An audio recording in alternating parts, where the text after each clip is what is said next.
you do when wheat gives you migraines and you can't find anything good to eat? You realize that you're not alone, and you start a blog that turns into one of today's top-selling magazines, making gluten-free living simple.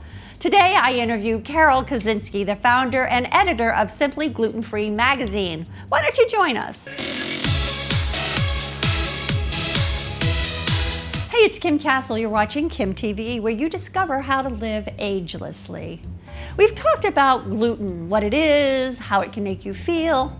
You've learned why most of the stuff that you buy in the store tastes like crap. And I hit the streets to see what people really knew about gluten. And you can see those videos right here or in my gluten-free playlist. Continuing the gluten conversation, I wanted to talk with someone who really knew the ins and outs of being gluten-free. And I discovered Carol Kicinski, the founder and editor-in-chief of Simply Gluten-Free magazine. Not only is she the brains and the beauty behind the magazine and its blog community, she's also a TV chef and author of several gluten-free cookbooks, including Simply Gluten-Free Desserts, Simply Gluten-Free Quick Meals, and Simply Gluten-Free Cupcakes. I figured since she's been gluten-free and helping others do the same for 20 years, that she'd have a few pointers to make this lifestyle simple. Carol and I had a conversation on Skype, so please forgive any imperfections. And listen for Carol's advice for someone wanting to try on a gluten-free life. 20 years ago, they didn't have that simple test for celiac disease. So I was diagnosed with, I don't even know if they used the word gluten back then. They may have said, you got to stay away from wheat. I don't know what the actual diagnosis was, but, and then it's gluten sensitivity. Now, in about 2000, you could get a blood test, but by then I had already been gluten-free. And I was told, oh, we'll have to go back on gluten for a month to get an accurate test. And I said, if I have gluten, I get a migraine headache, my joints swell, I start to itch.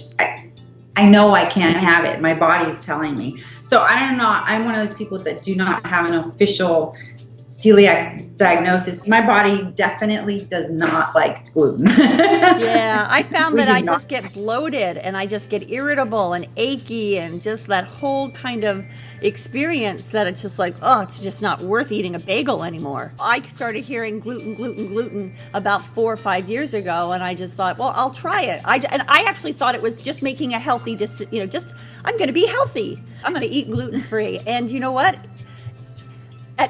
People would roll their eyes at me, like, why are you doing that? And I just felt better. Now, gluten is like the conversation. You must feel pretty proud that you got there like 20 years ago. Why do you think it's so popular now? Or why so many people are talking about it?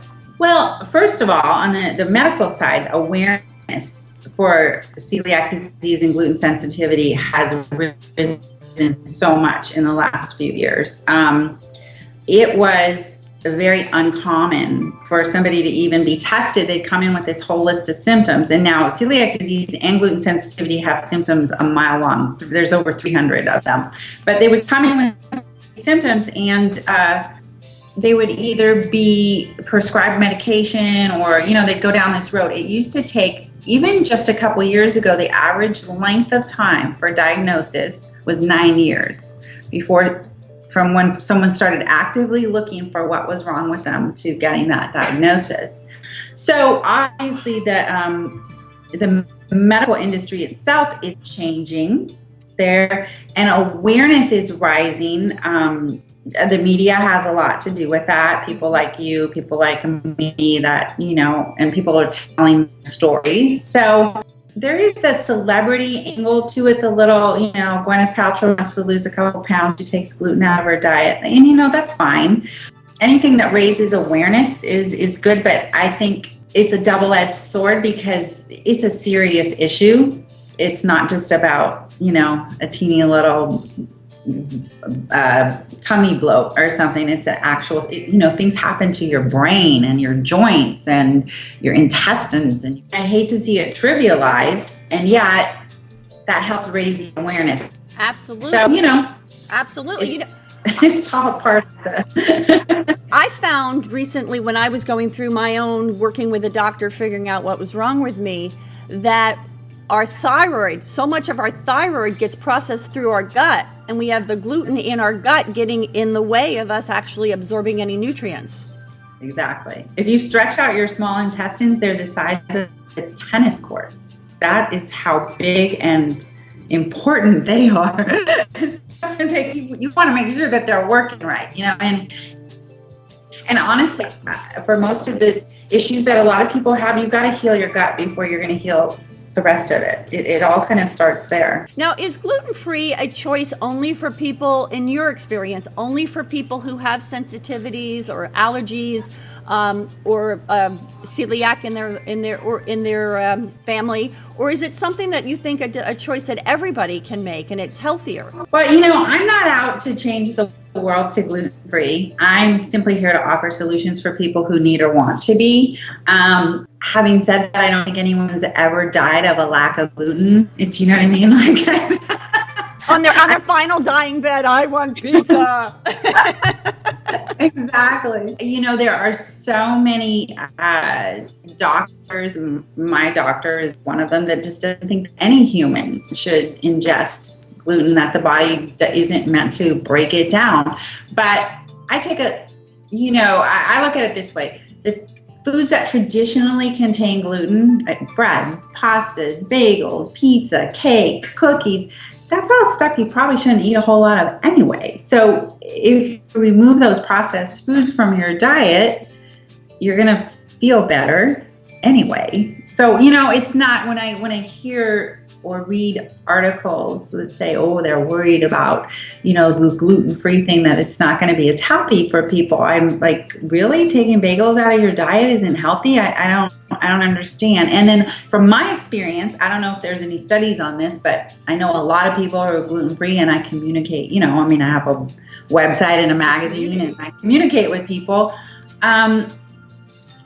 The people who are on gluten-free diets are more conscientious of what they're putting in their body. So they read labels, and they're making healthier choices, I think, in general. So they actually are getting, probably, in my opinion, again, more whole grains than the average American is, because they're looking, oh, okay, so, they're just making smarter choices. Mm-hmm. Yeah, So I had come across one doctor who said that gluten will be this generation's cigarettes. wow. I thought that was pretty bold, and and unfortunately I couldn't ask him more about that. But I mean, is there some change in the way food is processed? So, and obviously the way the GMO wheat, or the soil's not providing as much nutrients, or we're more stressed in our lives. There's got to be some shift that's happened, right?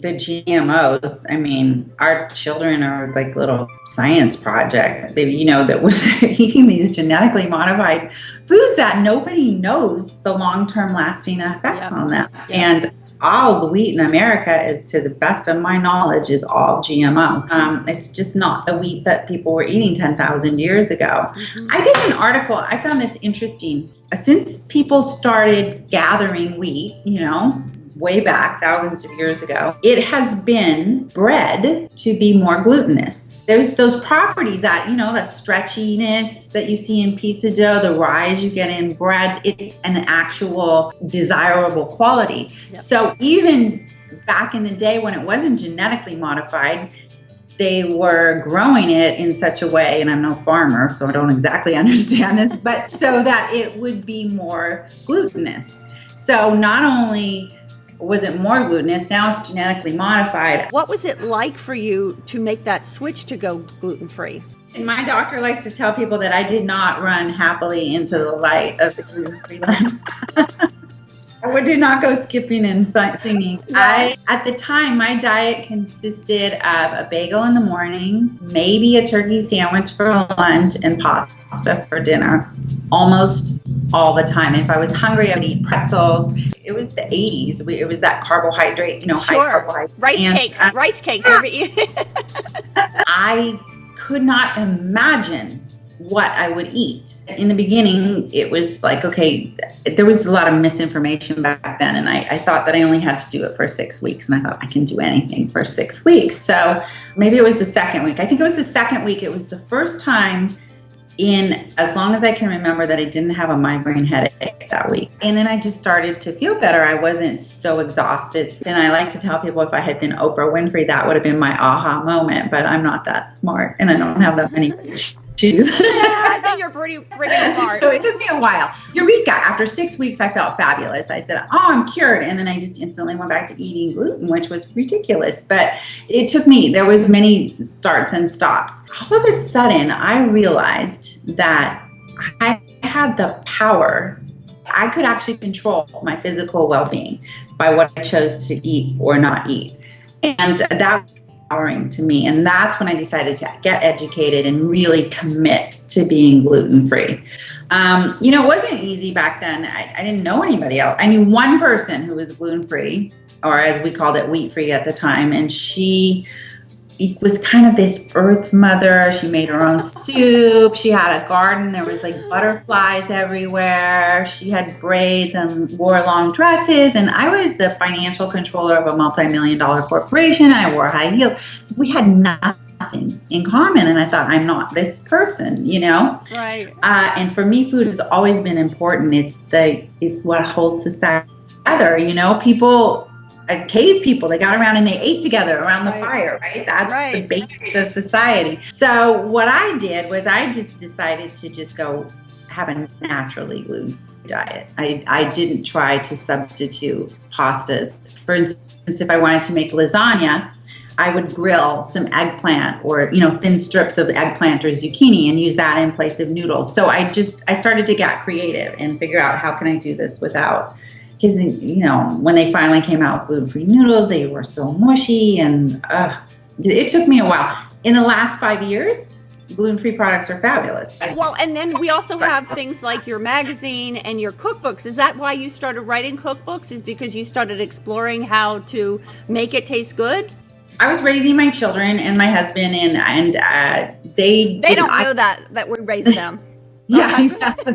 Since the time I was 8 years old, I've read cookbooks like novels. I love it. I love the whole culture of food. I started my blog first, and I don't really know why. People ask me it all the time. Why did you start a blog? And I have a friend who would ask me for a recipe, and I'd just be like, you throw in a handful of this and you just do that. And she's like, I can't make it come out the way that you do. So part of me, I wanted to be able to, if somebody asked me for a recipe, I want to be able to give it to them. Like, I pay attention. What am I doing? And I always loved taking pictures of food. I came home from Rome with one picture of the Colosseum and 1,000 pictures of cappuccinos and vegetables. And biscotti that you couldn't eat, right? So I thought if I put it on the internet, to some degree, I would be accountable. I didn't think anybody would ever go there, but I remember the first time I had like 100 visits a day, and I went, wow, that's exciting. And then it was like 1,000 visits. Do you know what I mean? But I never expected that. And then I was actually approached because of my blog by an editor at Thomas Dune Books, which is part of Macmillan. And he said to me, can you do a book proposal? And I said, sure. And I hung up and I Googled, what is a book proposal? I'm that person who's always looking to see how I can make it easier and more simple. As much as I think it's cool to see these complicated French recipes and sort of watch it, I don't know nobody who lives like that, So it's a little challenge to me to, how do you make something taste great, make it simple, and then you throw the gluten-free thing into it, and it gets me excited. It's funny, some people pride themselves that all the recipes in their magazine are created in a test kitchen. I'm so proud of the fact that none of our recipes are created in a test kitchen. Every single recipe in our magazine is made in a home, just like your home. They shop at regular stores. They have regular pans. Sometimes they're not even good pans. Maybe their stove is a little on the fritz. Do you know what I mean? Like, absolutely. We're trying to create, we're making food that you can make at home. Where can people get the magazine? Oh, they can, they can subscribe, go to our website. They can get it at Barnes & Noble, Whole Foods, grocery stores. It's pretty much everywhere. It is the largest selling or the most distributed magazine in health food stores in America. And notice I didn't say most distributed gluten-free magazine. It's the most distributed magazine in health food stores across America right now. Oh my God, that must be pretty amazing to just that shift from going spitting out the bread in the parking lot, going this tastes like crap, to impacting that many people's lives. So do you have any tips for somebody who's considering going gluten-free? The first thing that I usually will tell people, instead of going out and buying all the substitute things, like the gluten-free breads and pastas and all that stuff, to just concentrate on eating a naturally gluten-free diet for a couple weeks. First of all, not only is it going to be good for you, anybody can benefit from eating good, clean, whole foods, right? And it'll give your system, your gut, a little bit of a chance to heal and sort of readjust your taste buds, if you will. You'll be able to really taste the loveliness of the food instead of it being all gummed up, so to speak. But I think the most important thing, it's the mindset. For me, it wasn't until I realized that I could control my own physical health and well-being that I felt good about going on a gluten-free diet. Before that, I was looking at the world in terms of what I can't eat. Oh, I can't have that. I can't have that. I can't have that. Once I made the switch and I started looking at everything I could have, seriously, there's this much stuff that I can eat and this much that I can't. So I started focusing on the abundance of what I could have and just sort of reveled and celebrated that. And that made all the difference. All of a sudden, it was just so much easier. People ask me all the time, is it hard to go gluten-free? And I say, it's a little bit hard to go gluten-free, but it's not hard to be gluten-free. First thing when I say, about going gluten-free, people go, oh, but the stuff tastes so bad. And you're right. Such a small percentage of food really has that kind of stuff in it. And most people will say either it's too expensive or it tastes like crap. My whole thing is that the food that I make should be good, not just good for gluten-free, it just should be good. I'm picky. I'm not going to eat something that tastes bad. And here's a friend of mine. She's from New York. She said that she would stand online and pay $5 for a cupcake, and she's not even gluten-free. So, they're delicious. They're amazing. You have to start with good quality ingredients. Right. And part of the reason that people think that the gluten-free food doesn't taste well is because the rice flour, there's a lot of rice flour and it's not milled well, so it gives it that grittiness and that mouthfeel that you don't like. So, is that why you created your own flour? Is so that you can actually control what kind of ingredients? Yeah, I didn't intend to. You are. I didn't intend to. When I was working, I am. I was working on my dessert cookbook. And I actually just went out and I bought all these different flours because I wanted to be able to recommend to somebody what to use, because that way, there was consistency recipe to recipe. And I just didn't find one that I felt good about recommending. So I started doing research and I started playing around, and then I came up with a proportion that I thought would be good. And I have a friend who is a cordon bleu trained chef. So I said, could you come over? He lived in Oregon. So he came and stayed with us for a week and a half or 2 weeks. And I said, I just want you to test it every way that you can. He's like the opposite of gluten-free, the cordon bleu people. Butter and wheat. So, yeah, exactly. So he said, all right, and he tried it, and he says, well, okay, so it makes pancakes, but it's never going to make, muffins. And then it would make muffins. And he's like, okay, it makes muffins, but it's not going to make cake because blah, blah, blah. And then it would make cake. And then, he just went next and next, and we would try it and test it. And finally, at the end, it was pie crust, right? And he goes, it's just going to fall apart. And then we made pie crust, and it worked. We tweaked it. I remember I was having some troubles with the television, and the cable guy came over. And so I'm giving him pieces of banana cream pie. And I'm like, just here, try this one. Do you like this one better, or do you like this one better? And he's like, No test kitchen. You're testing it on the table, I'm guy. coming back tomorrow. Yes, and the handyman and the postman and anybody who could come by. And I wouldn't even tell them it's gluten-free. I'm just like, here, what do you think of this? You know, and I will put a link to your cookbooks, because that coconut cupcake, is that in your cupcake book?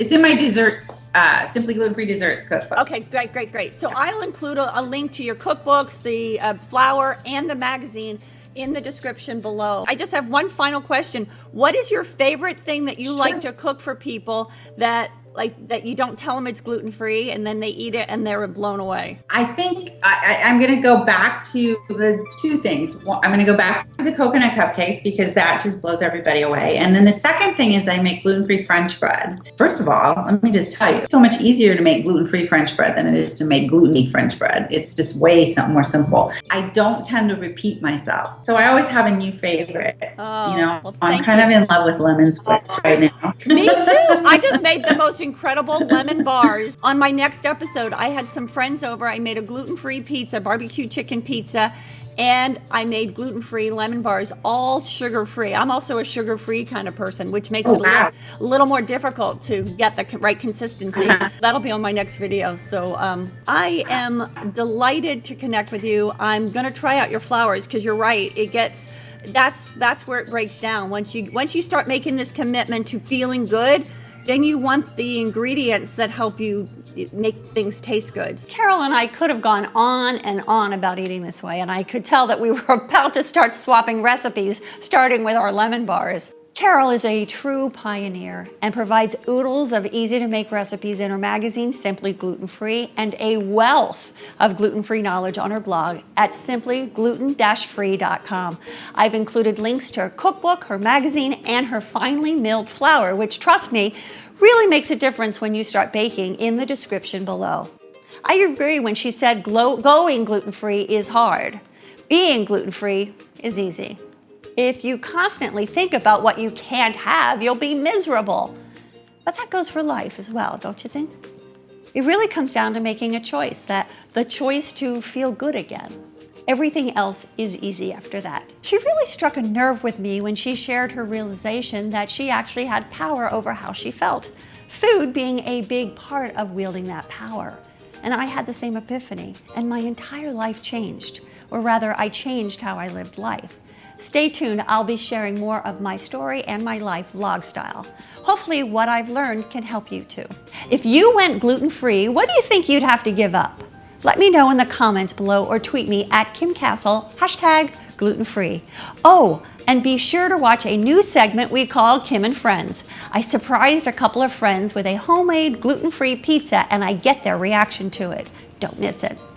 If you haven't joined the Life on Full conversation, it's so easy to do.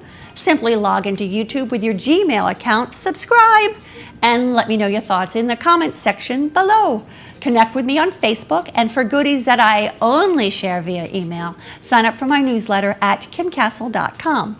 Every week I share tips and resources and answers that I discover on the anti-aging road to vitality, energy, and feeling your best. If there's something you'd like to see me explore, be sure to let me know. Thank you so much for inviting me into your life today. Be sure to share kimTV with a woman that you love. Until next time, remember to live life on full. Hope you enjoyed the video. Let me know in the comments below and show me some Sally Field and like it. And of course, subscribe. I promise I'll make it worth your while. They're both pleasant. Is there any? No, wowie. Then take it back. I want wowie. More energy? More energy. Okay. Don't bounce though. Okay.